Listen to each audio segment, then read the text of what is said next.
the Louis Diaz podcast. Okay. Sounds good to me. Is that episode 63? That's you. Mamma mia, 63. Yeah. That's a magic number. Is it? Yeah. 63. Yeah. Tell me, why? Well, a million reasons. 63 because a lot of my best friends were born in 63. Really? 6 and 3 is 9. 6 minus 3 is 3. There you go, right? When were you born? 64? I'm not saying. I know people can look it up, right? But if you really want to know. I caught you on an interview last night with some, I forgot where it was. It was a radio station. And they asked me outright. From 3 months ago. He He asked people, you how it's old funny you were. enough, people don't, when you're being interviewed, people don't often ask you that. Yeah. It's just a question that doesn't really come up. Why? Why doesn't it come up? I don't know. I think, I like to ask people how old they are, and I'll tell you why. I think there's a lot of really great context that you can get around someone from an age perspective, depending on, for example, if someone's really motivated and really driven and they're like, plus 50. Yes. It's sort of, it's less rare. I guess it's less common. Isn't It is. And, I definitely fall into that category Yeah. because I'm definitely motivated. Yeah. And I'm over 50. Exactly. And I think so when I ask someone how old they are, it's kind of like I'm trying to understand, where I feel like they fit in comparison to some of the age group, Sure. I guess, generalizations that we can make. Yeah. Because we can say, oh, those Gen Zs, they're so soft these days. That's but then right. you meet one and they're very driven and they're doing really well and they're super disciplined and they love their families. Absolutely. And then you're like, oh no, you're special. How old are you again? 23? Wow, Yeah. you're special. You're unique. Yeah. That's right. No, I totally agree with you. I mean, I'm actually quite proud of my age and what I've done throughout the years. And of course, as I'm sure we're going to talk about, it's all those experiences that lead you to what you're doing now. So it's all very important. Yeah. Everything you do. I'm really bad at introducing my guests. I always feel like I fumble it up. So Don't worry about it. What I'm going to say, I'm going to quickly say hello to the audience who's going to be watching on YouTube from now till forever. Right. So hi, guys. Welcome back to Hosier Lane. Hey, you know what? Thank you for all my new subscribers. Thanks for everyone who's been commenting on videos, liking. Today, you've got the pleasure of meeting Michael Cristiano. That's me. And thank you for having me on. My pleasure. Thanks. What a wonderful day. It's going to be a bit warm. Yeah. But what an incredible place to be doing this. This is just, centre of Melbourne, art, culture, coffee. We had amazing coffee up the road. I mean, how cool. Yeah. You're an international guy with your music and your recording sort of career, right? Yes. But you're from Melbourne. Absolutely. I was So born this is kind of like... This is me. This is part of who I am. Absolutely. I'm a Melbourne boy. Yeah. It's my blood is Italian. Both my parents. Undeniable. I like to say that I'm made in Australia from Italian components kind of thing. Yeah. Right? Yeah. So, and part of the reason why I'm on this journey is also because I'm celebrating my own culture, Italian culture and all that sort of thing. Yeah. But it's a wonderful thing to have a mixture of both, so it's great to be a Melbourne boy and doing this. Where did you grow up, if you don't mind me asking? No, not at all. I'll tell you what, I was born in Seddon, which Seddon, which is inner west. not far, Yeah. near Yarraville. And my dad came out in 53 and bought his first house there. And so, that's where I grew up, went to school there probably till I was about 7 or 8. And then Dad's business moved to Elstonwick, Right. the other side. Yeah. So Glen Huntly southeast. Road. Yeah. Right? Totally different culture, totally different, economic kind of vibe going on there. Well, I lived there for a while, and then Dad's business moved back to the west in Footscray, so Westie again. Lived there for a while, and then the family moved to Avondale Heights, and that's where Mum still is. Avondale Heights is north? Yes. Is that north? Yeah.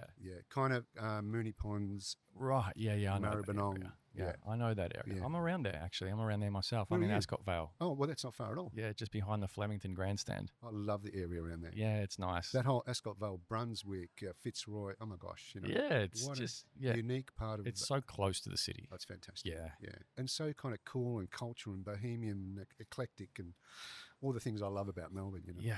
And so to bring the audience up to speed, you are a singer-songwriter, producer. What have I missed? Composer, all those sort of things.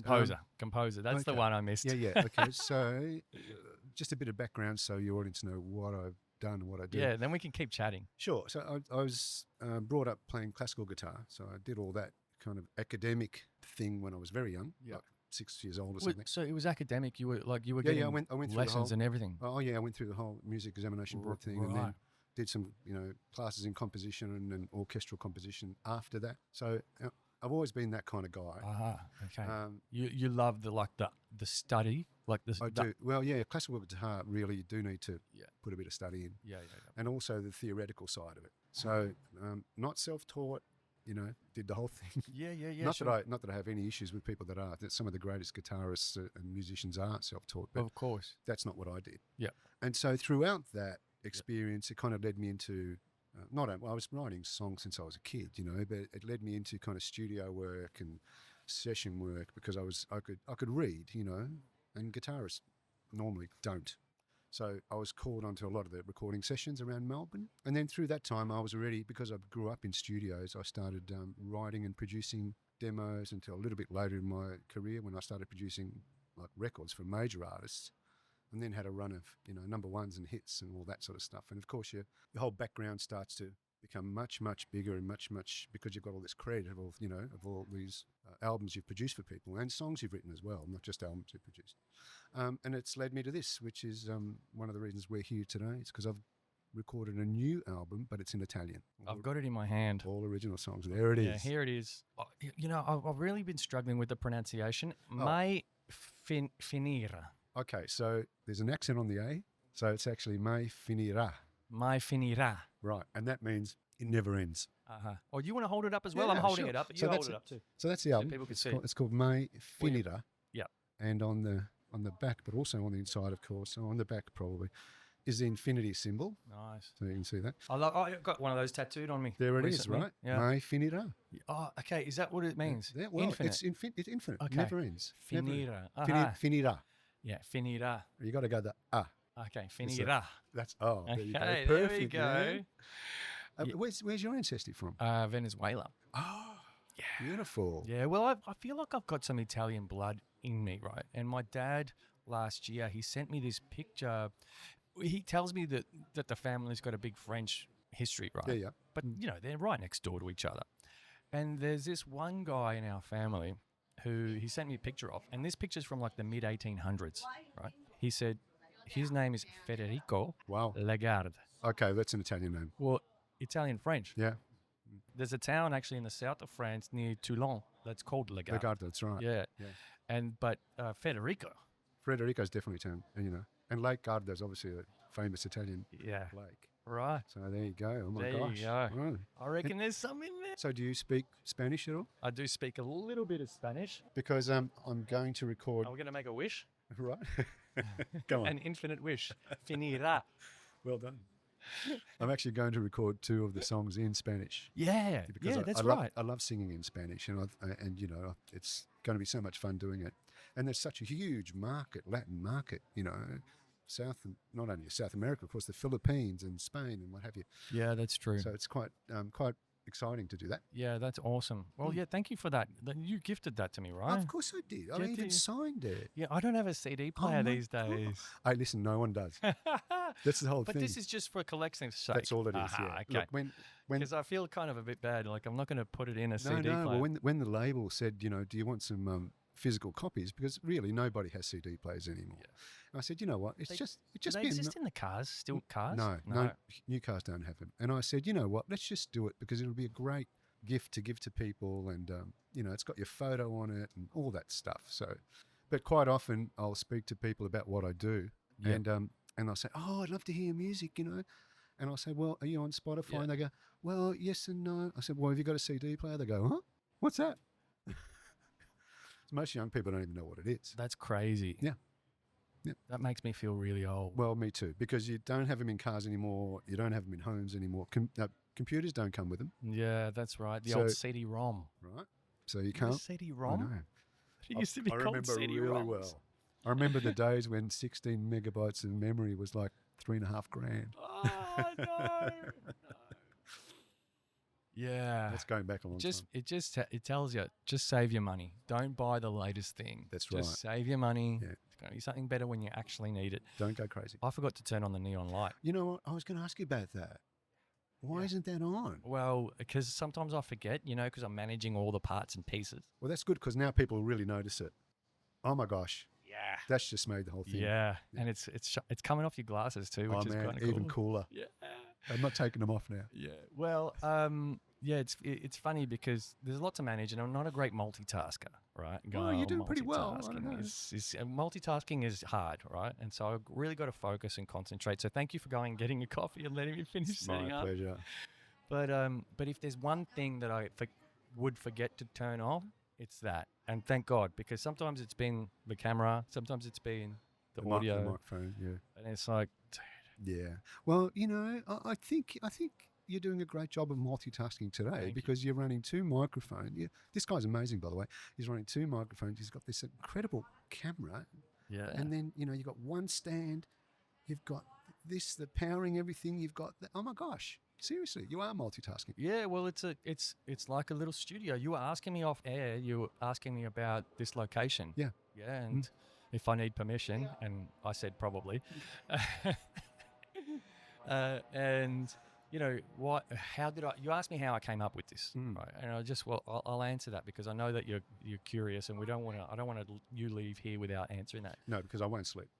Exactly, Right, yeah. exactly. No, but it was basically just I didn't have a record. I didn't have a place to record. I mean, I didn't want to invite someone to my house to record. You know, I live in Ascot Vale. My guest at the time was in Richmond, and I was like, where can we meet in the city? And the truth is, I didn't have a recording place. Yes. And I just was like, let's meet in Hosier Lane and I'll make it work because I'm confident in my ability to produce with external sounds if I've got the right mics and all of that. Of course. So I didn't think it would be a challenge, but actually it wasn't just not a challenge. It was actually fun, you know. Oh, I think it's an inspired idea. Yeah. You know, because not only recording in studios is great too, but it does have much more of a clinical kind of thing about it because you're in a studio.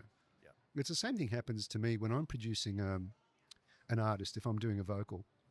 One of the hardest things, or one of the things I do first of all, because most singers, when you put them in front of a microphone like this, in a cold environment like a studio, and all they hear is their voices in their ears, they freeze up. For the first time, right? It sounds weird. Yeah. And so the first thing you got to do is get them to be calm and relaxed so that they can, perform. Yeah. So, but if you had a singer here, they've got an audience. First of all, singers love to have an audience. Yeah, that's true. They'll be singing. You know what's funny is every time I'm setting up these mics, someone will come along, and generally they'll be Chinese, and they'll be like, "Are you singing? What are you singing?" They're only ever Chinese. Ask me if I'm singing. You know, it's fun. It's fun. Well, do you sing? Oh, well, I should. Yeah, well, I do sing. Oh, good. Yeah. Well, that's good then. I sing in the shower. Okay. Actually, no, I do play a little maybe bit. don't do that today. But go on. Yeah. I'll need a shower after sitting here. It's 37 degrees in Melbourne. But yeah, I do like singing. And I was listening to Mai Finirà. Yep. I listened to it twice, actually. Okay, great. The song itself or the album? No, the album. Oh, wow. Fantastic. Yeah, I Thank listened you. to the album twice. Did you like it? Yeah. Oh, good. I Thank love gosh. it. I took some notes on another notepad, which I didn't bring. Okay, good. But I was listening to it, and I because I know nothing about the genre, right? And so, Yes. I really like to just sort of listen cover to cover because I want to get it. And obviously, I don't speak Italian. Yes. Right. Sure. So there's challenges there from like a understanding perspective. However, I think musically, what I sort of picked up was that it felt like an album of thirds. And hear me out. I felt like 1/3 was this longing, like a nostalgia. Maybe there was some lost love. Then there was sort of another third, which felt like, and I'm making this story up in my own head because I'm trying to make sense of the music. There was another third to me that was kind of like you're sort of reconciling all that, and you've dealt with it, and now you're ready to move on. And then it felt like the last third. And I think that's where that song, the title track, came in, which was more really like optimistic, feeling positive about the future. And so I felt like this was a story of like heartbreak and lost love that turned into, now what? Then I'm ready to hit this again. And I just imagined you. Yeah. Because I'd see your picture on Spotify, right? Yeah. On the cover. I imagined you on the back of a boat somewhere like off the Amalfi Coast or something like that, Yeah. just like a motorboat, a powerboat. Yeah. and sort of driving through, with the whitewash behind you, looking longingly into the distance. Oh my gosh, can I use that? I love that idea. I think, yeah. Yeah. Did you do it? That's very intuitive of you to put that together like I don't that. speak Italian, so But I had to. You're the first person probably that's ever thought about it like that. And in actual fact, it's really accurate. Really? It really is. You're kidding. No, it really is. No way. And I'll tell you why. Because both musically and lyrically. So the lyrics were written by my beautiful lyricist, Raffaella Fox. Okay. She's a wonderful Italian songwriter. Yeah. I wrote all the music. And but it was a collaborative process from the beginning anyway. But interestingly enough, both in the lyrics and musically speaking, it does reflect what you just said. Right. Okay. There is a lot of lost love and heartbreak. And then there is a lot of recovering from that, when you're not kind of in denial anymore and all that sort of stuff. And then there is a sense of rebuilding. And then, yes, there is that kind of happy, kind of area where you're going, everything's going to be fine. And so it does ebb and flow. And her lyrics do that a lot. She's a great writer that way. And so the music does reflect that. And quite often what I like with Raffaella is she's fantastic in that the fact that she lets me kind of run with the ball musically. And sometimes I've done this throughout my whole career when I'm writing music. If somebody sends me a lyric that I haven't written, and if it's a love song, quite often I will try and do the most opposite thing I can to the feeling that lyric has. So if it's a really soft ballad where they're, and you think it's going to be the strings are going to come in and I want to go, no, let's rock it up, man. Yeah, let's put some dirty guitars in there. Why is that? Because why do you feel inclined to do that? I kind of think it makes the lyric have more effect. Yeah, okay. Because I think if people get excited by the music, once they get into that vibe where they're being carried along, then the lyrics kind of have more depth. Where if it's a beautiful ballad, there are some exceptions. I Will Always Love You. I mean, that's a wonderful song, Whitney Houston. Yeah, written by Dolly Parton, of course. And so that kind of makes sense. But imagine that against a rock background, it would have had a totally different effect on people. Yeah, that's true. Because, when you love somebody, sometimes it's not always like, sometimes it's like, Yeah, well, yeah, especially like in the first, in the honeymoon period. Right. Well, maybe that vibe is the honeymoon period then. Yeah. Right. I like that. I like that you're capturing honeymoon period vibes. Right, exactly. Yeah. And so it's interesting the way you divided that into thirds. I'll have to keep that. Yeah, well, like I said, I don't speak Italian, so I felt compelled to kind of make sense of it all. Another thing actually, listening to your album, what happens in Spotify, obviously, as everyone would know, is that your algorithm sort of takes over after the album's finished, and then you'll start getting a whole bunch of music that's getting played. Yes. And I'm on the bike home, so it's all just playing auto. And so some other Italian artists come up, and I forgot. Here we go. You'll know this one. Ornella Vanoni. Yeah. Is it L'Appuntamento or something like that? The appointment, yeah. The meeting, yeah. Wow. Yeah. And so that song came on, and I was thinking to myself, that is such a beautiful song. And I then had this reflection, and it sort of came back to your album that I think I underestimated, like the profound kind of legacy that's been left by Italian culture. That post-war Italian culture. Absolutely. We should talk about that because a lot of this album and a lot of my love for Italian pop music comes from that. Yeah. So Italy in the world of music is unique. Yeah. Outside of the States. Because, of course, what happened after the war when the US came in had a profound effect on Italian culture and music. Now, Italy was already one of the leaders in the music world anyway. Some of the most beautiful songs have been coming from there. And the great operas, of course, we're famous. Italy's famous for that. Yeah. Some of the greatest musicians, and I won't go on about it, but that's the part, that's very important to note, because in the 50s, Italy started releasing songs that sounded like American songs, but they had Italian lyrics. So they were into the twist, rock and roll, of course, then disco came in and all that sort of stuff. And so they were probably one of the only countries that had a similar pop sound to the US. And me, as a young kid growing up, and I loved, American rock and roll and jazz, and I grew up on jazz and soul. When I heard these Italian songs, they had the same vibe, but something different about it. Not only just the lyrics, there was a different sentiment because it wasn't American. So it carried this other, more probably romantic, more emotional. Yeah, okay. It's like, when I sing in Italian, I sound really different than when I sing in English. Yes, you do. You emote differently. I noticed. And also because even from a Spanish-speaking background, most of the words in Italian end with a vowel. So from a singer's point of view, it's a much softer way to sing, and you can emote differently that way. And so when I sing in Italian, and so many people say to me, "Oh my gosh, I love it when you sing in Italian. English is good, it's great. I love it, but Italian's really special." Yeah. And so, I think this all comes from that influence throughout the 50s and 60s. And, my dad bought me a record when I was very, very young. It was just a single from an Italian songwriter called Nicola Di Bari. Yeah, yeah. And I always remember it because I've still got it. And when I put it on, it had this wonderful kind of guitar intro, which I loved. So I learned that straight away. And then this beautiful song sung in Italian, Yeah. What was it? What was the song again? I heard it last night. It's called Chitarra Suona Più Piano was the first one. Più Piano, that's right. So I heard that last night. This album has all those influences. Yeah. Because that's what I grew up with. And it doesn't matter who you are, musically speaking. Who's calling me? No. Musically speaking, you can't help but be influenced by everything you've heard. We're really we're being derivative. We always, even the most famous people that we hold up, I could quote Michael Jackson or Prince or whoever that are not with us anymore, George Michael. They've all been influenced by either the blues or, soul, R&B. And of course, they're incredible artists, so they put their own spin on it and it becomes their music. But it really wasn't their music because it comes from somewhere else. And that's what art is all about. Every artist is, if you're painting like here, you're doing all this, you're influenced by all the great people you've grown up loving, whether it be Picasso or whether it be Monet or whoever. Now, these guys obviously a bit more, urban. It's not as Monet. No, but you can see it. You can see the choice of colours and stuff reflects something there. So, Yeah. And so this album is about that. It's about my influences.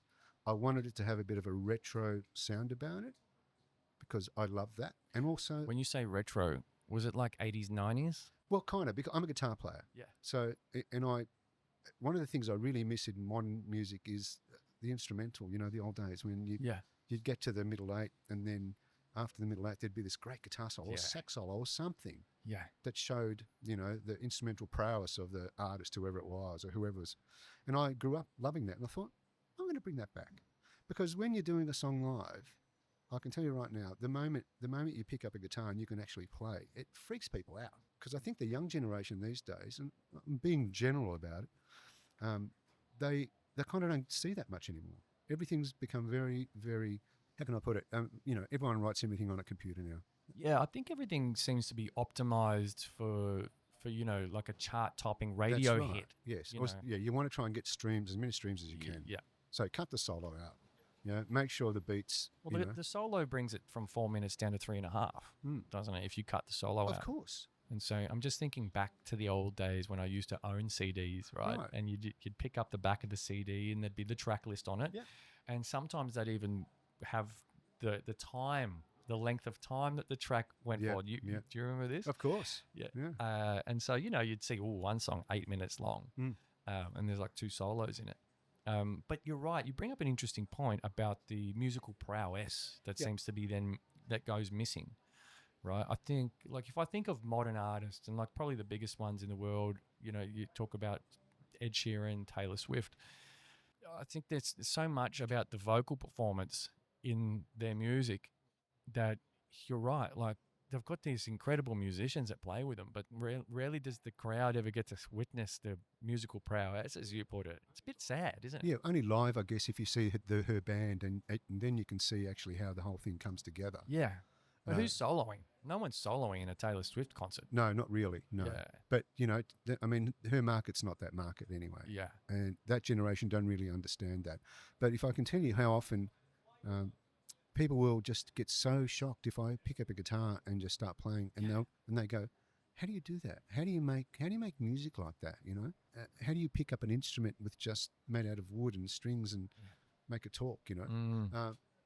I don't think kids see that a lot these days. Yeah. There are still, of course, there's lots of kids, young people going to college. They go to the con, and they study, and of course they do. And there's still people that want to play in orchestras, and there's still guitar players that want to learn classical and learn how to play or learn jazz. And there's a lot of incredible talent, but it's becoming a niche. Do you think it'll come back? Like, do you think it'll come mainstream again? I remember in the early 2000s where there was this indie rock revival, and it just seemed like the indie rock bands were popping out of nowhere. Yeah. Do you remember that? Melbourne Yeah. was hot back Yeah, then very too. much so. Very much so. Yeah, I think Jet came out of that well, era. I mean, that was a great example. Yeah. You know, will it come back again? Who knows? I really don't know. The way things are going, I think, with the advent of this whole AI thing we've been speaking about, Yeah. and the way things are moving, I think what's happening is these sort of styles of music, I'm not talking about jazz and stuff like that. Yeah. Yeah. Let's say soul, will move into like a niche, and it will be a special niche or collector's market. Yeah. It'll be Okay. that. Interesting. But there's still a lot of people that want to listen to and play jazz, you know, things. You know, it's not all just pop, and it's not all just EDM, and it's not all just jungle music, and it's not all, you know, there's so many styles now. If I reflect on like what you said though just earlier about you know, how it makes kids go crazy or people go crazy when they see you pick up an instrument, I feel like that's like maybe a symptom of the oversaturation of just this highly produced kind of cookie cutter thing. It is. And so, you know, I think you're using the word niche, but if anything, that kind of style of music starts to drown out those traditional, you know, more, I guess, soulful styles of music for a while. Yes. And then eventually people go, wow, that thing's different. Yes. That thing's cool. Like that thing's like amazing. And because I was reading, I think it was the A&R, or there was an article that Eleanor sent me. Yes. An interview where you were talking about there's nothing like playing live. Yes. Right? There's Yes. nothing beats playing live. Yes. I think that's like, you can't fake that. AI can't do a live performance. No, well, I don't think at this stage that can't. But I mean, that's the pinnacle. I mean, that's what as a musician, that's what you study to do. Is because you want to play in front of an audience and you want to communicate whatever it is you're communicating at the time, and you want to get that across to your audience so that they can have a great time and they can enjoy what you're doing. Yeah. We really just want to make people happy. That's what music is about. Yeah. And when you do it live, then you're on the spot. Yeah. There's no, you know, and because in the studio we can fudge things forever. Yeah, that's true. You know, like you can tweak little knobs and go back and do another take, another take. Tune vocals and replace bits and drop bits in so that you can perfect it. But sometimes it's not the great thing to do. And I think we've because of the advent of digital recording, we're kind of pushing that sound where people can just go back and change things. Or I think what's happening is, in my job recording in studios, is you're giving people now have too many choices. Yep. Whereas paradox of choice. Yeah, exactly. Back in the early days, I don't want to sound like I'm some old dude, but you know, if you look at people like the Beatles, or you know, you go into a recording studio and you cut an album in a day because they all play and sing at the same time. So we used to call them records for a reason, because it's a record of what happened at that particular time. Yeah, okay. Right. So that's who they were on that day, and it's a testament to their talent and their skills that they could do that. That first album was a work of art, you know, one day. By the end of the day, John Lennon couldn't even sing, you know. So, but now we'll do a vocal and then we'll come back and we'll edit it and then we'll tune it and then we'll come back next week and then we'll do that. So it's a different vibe. It's just a different sound, you know. You know, I think when I like to think about where we are today, a lot of people tend to think of that, or there's a lot of speech around, oh, this is where we are today. And sometimes we speak about yesteryear with nostalgia, which is fair enough, but I always tend to look at today as like, oh, we're in this evolution phase right now. Like, we might be in the trough. If there's peaks and troughs in different industries, we might just be in a trough right now. But I always have this hope that, you know, certain elements will come back, or that because we're going through this phase now, similar to what I said before about like live recordings or that genuine music that people hear, when they contrast it to the stuff that's being produced today, it'll come back and be special again. Look, I think so too. I mean, I don't want to sound down on. I'm not at all. I'm actually very positive about the future of music. You know. Okay, good. I'm very, very positive, and I'm part of a record label as well called Ambition. Yeah. So you know, one of our jobs is to promote and push music. Yeah. We're not in the process of like killing it. Yeah. I'm very, very positive about it, and I also feel even more positive about the fact that I have a certain confidence because I can play and I can sing, and I can write, and if I have to, I can conduct an orchestra, and if I have to do a score, I will do that. I've got all that skill set, so I'm not worried about me becoming obsolete at all. And I also do believe that if you've got something to say musically, artistically, you will always be, you know, always be popular. People will always want to hear what you want to do, as long as you've got something to say and you've got the skill set to pull it off, you know. Yeah. I mean, it's that simple. I like that. And I don't want to beat a dead horse with that kind of thread, but it's on topic, you know, it's on brand. I think so too. I mean, look, I can sit in with any band or any musicians or any across the world, and I can cut it, whether it be acid jazz or whether it be bebop or whether it be classical or whatever. Nice. But that's me because I've done that. Yeah. So I'm really happy I can do that. But it also makes me see that, put it this way, this is a good way to look at it. Sometimes I conduct masterclasses in songwriting and composition. And most of the time they're younger kids, say teens, and you might have 100 people in this class. You know, and we have certain exercises where I might write a word or 2 words on a whiteboard and say, right, give me a verse based around this. Things like that. And I can tell you out of 100, there's always one that you just go, wow, she or he's got something that's different to the 99. Yeah. I don't even know what it is. Call it the X factor. You can call it what you want. I don't know. Just the words, the lyrics. You just know the sentiment or the way they've put it together, or somehow their mind doesn't think. Ooh, I just got shivers. Yeah. And there's always one. And it happens to me every time, and I go, wow. It happened to me not that long ago where one girl had written this verse where I just thought, oh, holy cow, that's really amazing. Where did that come from? I don't know. Same thing with musicians, same thing with singers. Look at, all these shows, The Voice, Australia's Got Talent, and all that sort of stuff. I mean, all those singers are great normally, but sometimes you don't get through for whatever. I mean, it is a TV show. It's based on rankings. I get that. But there's so much talent out there. Yeah. That's true. I like that you reflect on that. That fills me with hope, Yeah. Because, sometimes we walk out the door and we're like, oh, everything's been done before. Yeah. What new thing am I going to see or experience today? And then the fact that, you've had a great career as in a number of decades, but that something can still surprise you. Absolutely. Oh my gosh, I get surprised every day. It fills me with hope. Yeah, I hear stuff every day where I hear stuff every day that's rubbish too. But of course, luckily I hear stuff every day where I think to myself, there's really something interesting there. You heard me singing in the shower, haven't you? That's the one. You shouldn't have sent me that tape, mate. I don't know. I was also in that article I read Nicola Di Bari. Nicola Di Bari, but you also mentioned Elvis. Absolutely. You also mentioned Elvis.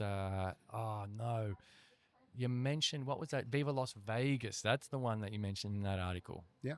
That was one of my favourite movies of his. Yeah. And that took me back. I got very nostalgic when I was reading that because I grew up watching Elvis movies as well. Yeah. Look, he's on Saturday. Channel 9. He's one of my greatest influences, I think. And I used to sit there with my grandmother, and I was very young. I was a kid, and might have been 4 or 5. Yeah. And I didn't know at the time that he didn't really play much guitar at all. Yeah, okay. But he had a guitar in his hands. He sang like a bird. And Doesn't he play? Not much, not much. Okay. And he sang like a bird, and the girls loved him. And I went, that's it. That's where I want to be. It's always about the girls. Every time I interview a musician, there's girls always come up. Well, look, I think you make a choice when you're young. If you decide you're going to play piano accordion, and by the way, I love piano accordion, I do play, but you're probably not going to get as many girls as a guitar player. Yeah. So choose carefully. Yeah, choose wisely. Yeah. For those that want to stay out of trouble, pick up the accordion. Yeah. That'll keep you safe. That'll keep you totally safe. Even though I do love the instrument. I really do love it. Oh, that's funny. But yeah, I was thinking back to just growing up watching Jailhouse Rock, and to go sort of back to that point, Jailhouse Rock was my favorite film of his. Fantastic, yeah. And what a great song too.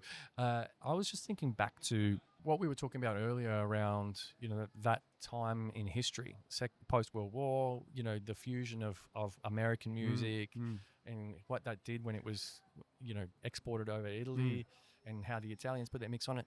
I just think, will we ever see such a revolutionary period in music history again as we did during that 1950s rock and roll kind of post-war era? This is not a negative comment, but no, I don't think so. I think it was a product of the time, and music was coming out of that kind of classical period. So it was a huge, huge change to embrace the kind of blues from the US. And then, of course, the jazz that followed and all that sort of stuff. Elvis is a great example of somebody that was in the right place at the right time. With the right voice and the right looks. Right. And so he had not only the kind of blues and that kind of country thing about him, but also had the gospel thing. So he mixed all those together. And, of course, he looked incredible. He could move. Look, he just had the whole package. But he was the right person for that at the time. Even though there were other people that were similar to him, like Johnny Cash, a little bit different. But he kind of came from the same.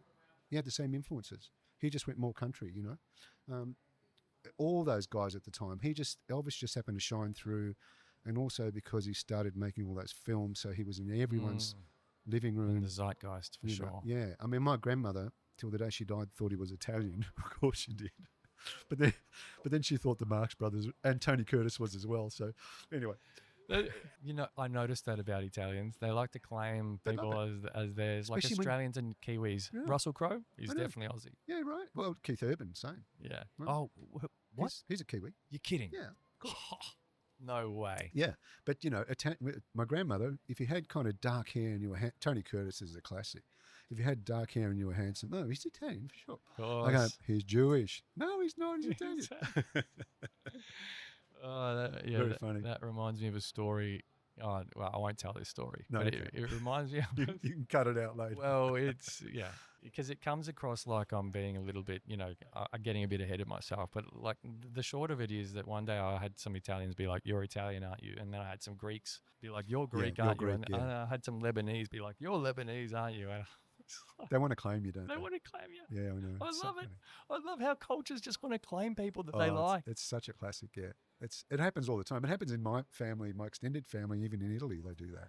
I want to talk a little bit about also, like family and growing up. You mentioned that your dad had a business, you said in Yeah. Elstonwick, Footscray, moved around a lot. Like, I'm really interested in that period of your life of being an Italian, Melbourneian, Okay. Australian. Yeah, that's an important part because you spoke about my dad. My dad was probably my biggest supporter and my biggest influence, Yeah. musically speaking. He had a beautiful voice. He had a tenor voice. Even though he was a tradie, Yeah. he loved Really? to sing. He loved to sing. And so when he was Love that. a young boy in Calabria, my family comes from the south in Calabria. When he was a young boy in Calabria, they if someone was courting, a guy was courting a girlfriend, you couldn't be together at the time because it was uncool to do that. So they would hire him to go and serenade, right? Because Your dad. yeah. So because the guy couldn't really express his love openly, so they'd hire my dad to go and he'd sing. He had this beautiful voice, Oh my and God. they would pay him in wine and cigarettes or whatever at the time. There's no money. That's what my dad used to do until he came to Australia, and then he started. He was in stonemason. He used to work with stone and marble, and in fact, he did a lot of the big buildings here in Melbourne. But he always used to sing. So he'd come home from, and I was already playing the guitar by then, and he'd come home from work. He'd be covered in dust, stuff like that. 'Cause he'd be soaring, freaking granite and whatever. And he'd have a shower, and then mum would cook something to eat, a beautiful Italian meal, and he'd have a couple of glasses of wine, and he'd say, grab the guitar. And I'd grab the guitar. This is all in Italian, of course, even though he spoke English perfectly. And I'd start playing, and he'd start singing. Can you give me a couple of bars of something he'd sing? Oh, one was called Chitarra Romana, and he loved it because it had this beautiful guitar passage which went, and it was all quite intricate arpeggios. And he'd say, sotto un manto di stelle, Roma bella mio padre. And he's like Dean Martin. Wow. Yeah, solitario il mio cuore, di geloso d'amore. Imagine coming home to that. Yeah. Like, woo, the nostalgia that, like, I get shivers. Like, I'm getting goosebumps because you know what came up on my SBS On Demand the other day, because I've downloaded SBS On Demand because I'm like, there's probably got some good movies there. Yesterday, Today, and Tomorrow. Sophia Loren. Fantastic. How gorgeous. What an incredible film. And it's just full of, passages where they're walking through the streets. I'm not sure what city in Italy that's based in. It feels like the South. But, like around every corner, you can hear someone singing almost. Yeah, it's amazing, isn't it? And it's just, what happened? What Yeah. happened to society? Where are all the beautiful voices gone that Yeah. would just kind of serenade you as Yeah. you walk down the street? They're still there. Yeah. They're still there. Yeah. And it's unfortunately we've been sold this idea that to be a great singer you have to be able to sing. Number one, you have to be able to sing really high, and number two, you have to be able to do all those tricks and stuff like that. And I often say to people, well, hang on a minute, think about it. Quite often people say to me, oh, that guy that was on The Voice, no one turned around. Why didn't I like him? He was amazing. And I often say to them, who's your favourite singer? And quite often they'll say people like Bruce Springsteen.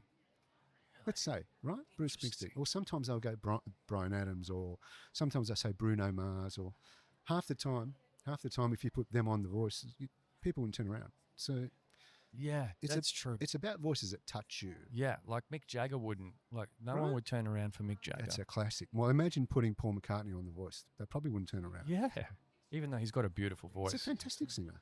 But I think more importantly than having the technical expertise, a voice has to touch you. It does. Yeah. Somehow, I don't know how. Yeah.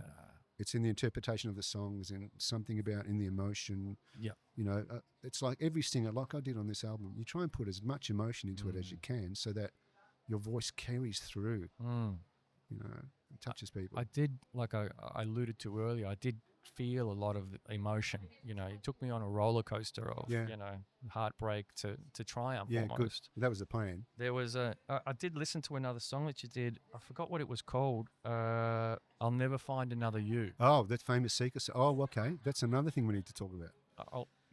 I was listening to it. Yeah. That's a duet that you do, right? It is. It's done with Marusha. Yeah. Yeah, and I was listening to I had to listen to your vocals, but you know, I was really paying attention to your end of the vocals and thinking, gee, your vocal range is kind of impressive. Like really? You get high. Do you think? Yeah, yeah. You kind of go pretty high. Well, yeah. There's a reason why I recorded that. We can speak about that now if you want. Yeah, sure. So why not? I brought it up. one of my big associations career-wise is with the Seekers and Judith Durham, which a lot of people legendary Australian group. Legendary. Probably Australia's first international supergroup. I think I saw footage of them in black and white. Yeah. So over the years, I mean, they've sold well over 50 million albums. So it's a big group for Australia.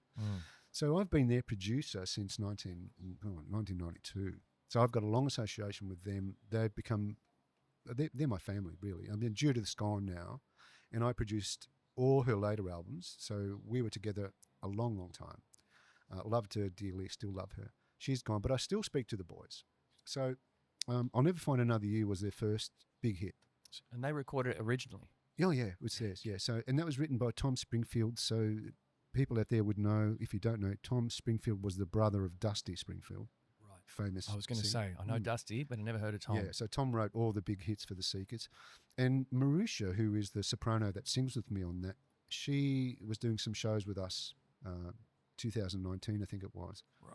And she's got a beautiful voice she too. has. Yeah. And as it turned out, during soundcheck at one of the shows, I had the acoustic guitar and I started playing that and I said, you know, do you want to sing this tonight? No rehearsal.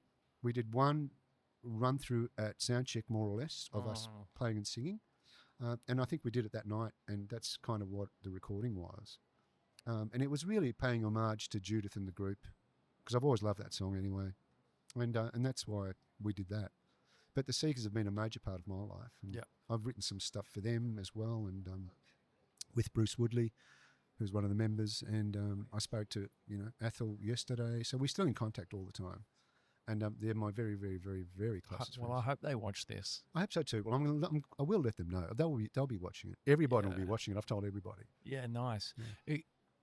It's and not because I want them to watch me or see me or anything like that, because I don't want that to sound obnoxious to the audience. Where that's coming from is that while I was kind of trying to do research on you, I realized how much of a lack of just genuine, Michael Cristiano there is out there. Like, you've done a couple of radio interviews here or there and stuff, but like you haven't done a big juicy podcast where we get to talk about stuff, which is really great. I mean? Yeah, thank you. And so, I was saying, and I'm sure all your friends and colleagues in the music industry know a lot about you personally, but what I've found as I've been releasing some of these episodes is my guests coming back to me, or people that hear one of my guest episodes that say, oh, I've known this person for so long, but I didn't know that about them. Yeah, that's right. No, many people have been saying that about me.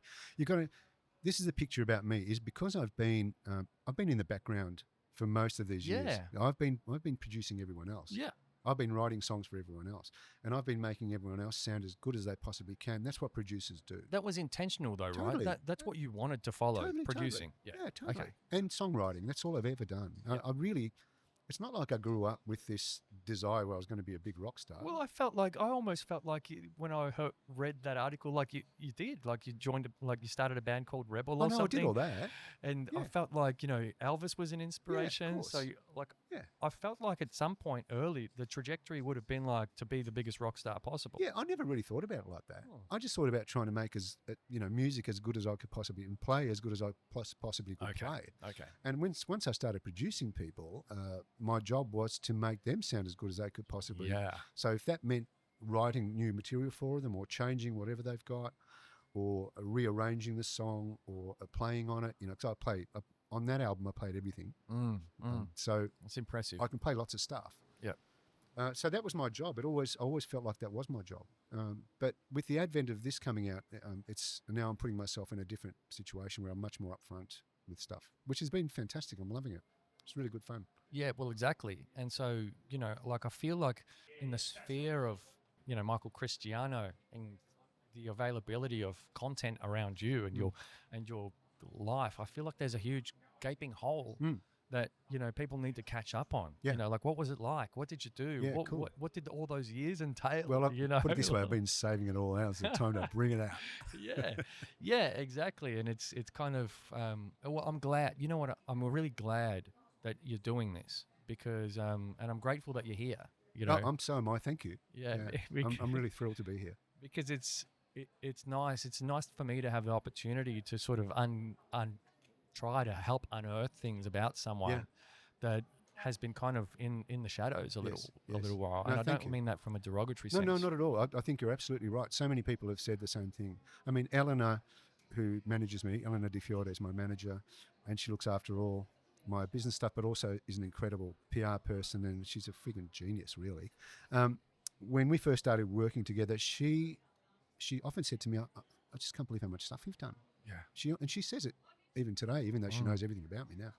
So I think that's kind of wonderful to be able to have this. We spoke about kind of age and stuff before. Well, this is what happens when you've gained all this experience and wisdom, and when it's time to actually talk about yourself, I've actually got something to say, and it actually comes from a part of me that is real. I'm not making it up. It's anyone can research it. It's all everywhere. I'm not just saying this I'm joking. It's actually true. So I feel like I've got something to say now. So I could sit here and talk to you for hours, and I'm not going to just go, oh, I don't know what else to say. No, of course. Yeah, so that's kind of a nice feeling. I like how you touched on age and experience and wisdom. I was listening as part of that algorithmic kind of experience that I was having.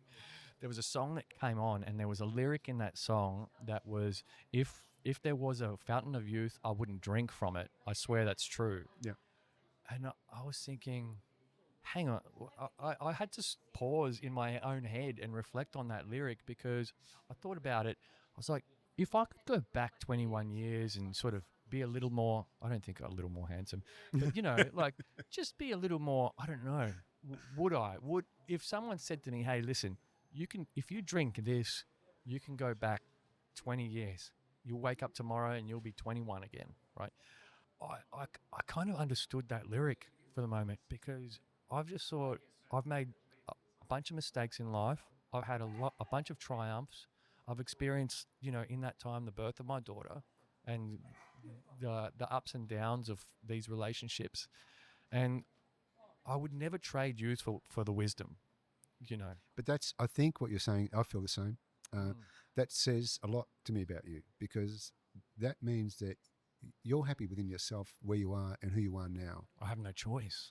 Right, but I'm saying if you had the choice, this is the whole point. Yeah. If someone said to you, you're right. If someone said to you, if you wanted to go back 20 years, could you do that? I mean, I wouldn't because I like who I am. Yeah.